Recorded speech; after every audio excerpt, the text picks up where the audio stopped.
Donc là je vais vous présenter donc deux différents outils, donc des contrôleurs de charge faisceau. Alors à quoi ça sert? Donc ça permet donc de vérifier l'état du faisceau en connaissant exactement l'ampérage qui passe donc à l'intérieur avec notre outil ici, donc le dernier modèle numérique et le premier modèle, donc avec un bouton poussoir où là effectivement il faut deux outils pour pouvoir le faire fonctionner. Donc multimètre et une pince ampérométrique. Donc tout d'abord, le souci en électricité, quand on prend donc des mesures de tension, on se branche toujours sur le circuit, mais il faut toujours donc le mettre donc en charge le circuit, c'est-à-dire donc il faut qu'il soit connecté et branché au circuit. Il faut éviter de prendre des mesures donc débranchées, donc ce qu'on appelle des tensions à vide. Alors là, je vais vous montrer donc une petite mesure donc à l'ohmmètre, donc sur un circuit classique. On va considérer qu'en fait notre circuit de lampe c'est un faisceau. Et si on prend la continuité du faisceau, on peut considérer que rien qu'avec le beeper, cette continuité peut être bonne. Mais lors de la connexion électrique, il peut y avoir donc une énorme chute de tension qui apparaît donc à ces bornes. Alors pour ça, donc on a réfléchi et conçu donc ce petit boîtier numérique qui nous permet donc de connaître exactement l'ampérage et la tension. Donc 4 ampères et la chute de tension sur l'écran numérique ne doit pas être de plus de 3 volts sur le circuit. Donc là on a fait un petit montage avec une rallonge comme si ça représentait donc un faisceau, et le fait d'appuyer donc sur le bouton, on va retrouver, considérer qu'ici on a un faisceau en très bon état.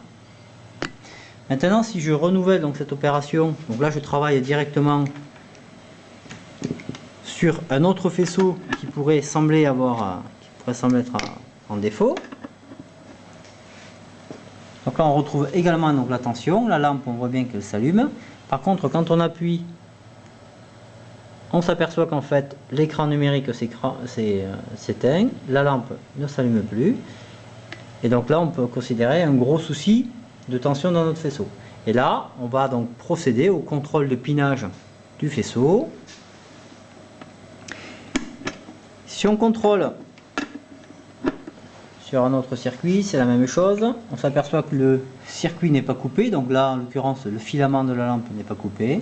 Et si on appuie, on s'aperçoit qu'on n'a que 3 ampères 14 et une chute de tension de 8 volts 3. Donc là ce circuit est en défaut. Et on s'aperçoit qu'effectivement on considère une oxydation ou un défaut de pin usé ou autre. Alors avec cet outil on est sûr donc de l'état du faisceau qui est différent d'un ohmmètre. En plus l'ohmmètre c'est pas forcément très fiable sur la mesure donc de continuité, surtout sur la fonction beeper.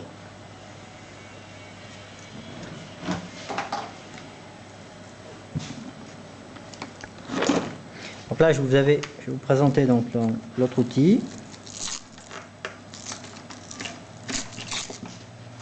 Cet outil c'est la même chose, si ce n'est qu'il faut un multimètre sur la fonction voltmètre continu pour mesurer donc la chute de tension sur le circuit de plus de 3 volts, et il faut donc une pince ampérométrique aussi. Alors on peut le faire soit en chute de tension ou en ampérage.